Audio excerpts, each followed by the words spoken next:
Hi guys, it's Naziba. I hope you all are doing well. So did you know that Vivo is launching their new ultra stylish series Y50? So after its flagship phone V19 with dual iView display, Y50 has come up with adjusted iView display. And about this Y50, I really like its color and outlook, and by the way, it's Irish blue. Well, another thing you guys would love to know about this Y50 is that it has 5000 milliamp hours ultra strong long lasting battery, which can also be used as power bank. And not only that, it has 8GB plus SDM665, for which you guys are gonna get ultra speed performance. So আমি অনেক কিছু বলে ফেললাম about this Y50. Now let's take some really good pictures.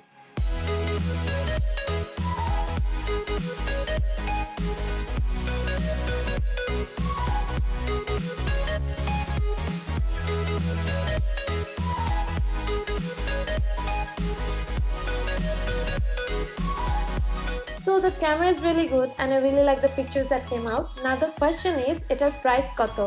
Well, if you want to know the price, then keep your eyes on the official pages of Vivo Bangladesh, and best of luck to Vivo. By the way guys, Vivo has given me this gift box which comes with a smart wristband and a Bluetooth speaker. The Bluetooth speaker seems very handy and portable, and of course the wristband is very useful. Thank you so much Vivo Bangladesh for the gifts.